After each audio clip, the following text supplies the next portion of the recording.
दिल्ली में विधानसभा का चुनाव होने वाला है। सभी पार्टियां वोटर्स को रिझाने के लिए नई नई रणनीति समय बना रही है और एक के बाद एक नया ऐलान हो रहा है। राजधानी दिल्ली में बड़ी संख्या में प्रवासी पूर्वांचली समाज के लोग हैं। इन पूर्वांचली समाज के लोगों पर सभी पार्टियों के इस समय नजर बनी हुई है, क्योंकि दिल्ली की जो कुल 70 में से तकरीबन 27 सीटें ऐसी हैं जहां पूर्वांचली समुदाय का प्रभाव है। यानी 27 सीटें ऐसी जहां हर जीत में पूर्वांचल के लोग बड़ी भूमिका में नजर आते हैं। लिहाजा राजनीतिक पार्टियां अपने अपने तरीके से पूर्वांचल के लोगों को साधने की कोशिश में इस समय लगी हुई है। अब चुनावी डगर जो है वो इतना आसान ना बीजेपी के लिए, ना आम आदमी पार्टी के लिए और ना ही कांग्रेस के लिए है। बीजेपी की पूर्वांचलियों पर पूरी नजर बनी हुई है। पूर्वांचलियों को साधने के लिए बीजेपी का प्लान तैयार है। उत्तर प्रदेश, बिहार के 100 नेताओं की टीम तैयार है।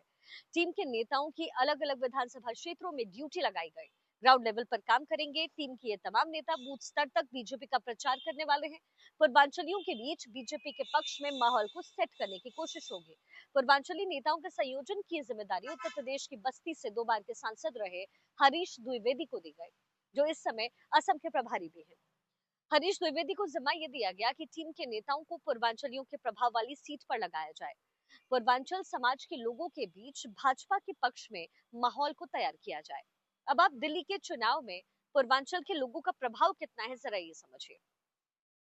कुल मतदाता जिनकी संख्या 1,55,00,000 से ज्यादा दिल्ली में है, इसमें पूर्वांचली तकरीबन 40 से 45 लाख है।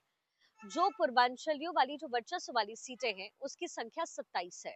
यानी 70 में से 27 सीटें ऐसी जहां पर पूर्वांचलियों का वर्चस्व पूरी तरीके से है। 27 सीटों पर जो वोटर्स है पूर्वांचली, वो 20 से 40% के लगभग है, जो कि बहुत ज्यादा है। दरअसल आम आदमी पार्टी की लगातार जीत के पीछे पूर्वांचली वोटर्स का खास महत्व है।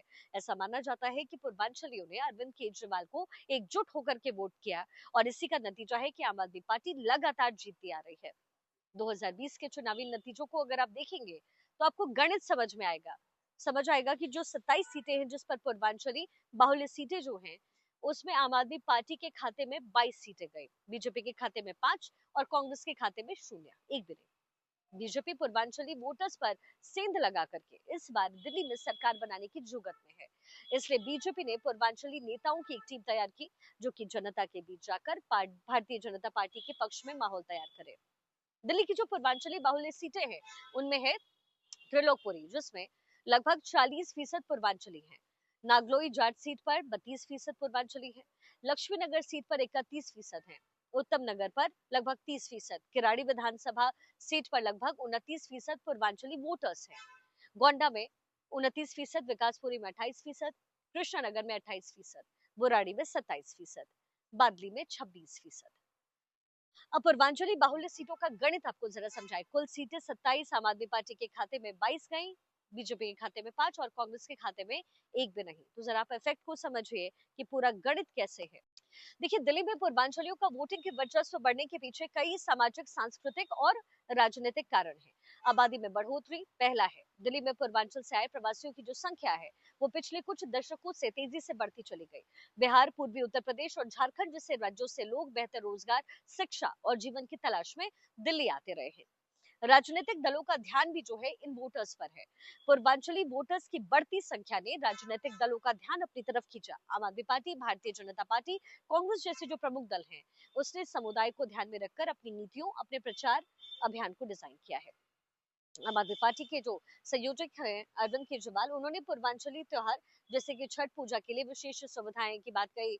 मनोज तिवारी सरीखे जो पूर्वांचली के लोकप्रिय नेता है जो बीजेपी में है, उनको सामने लाकर के बीजेपी ने इस समुदाय को अपने पक्ष में करने की कोशिश की।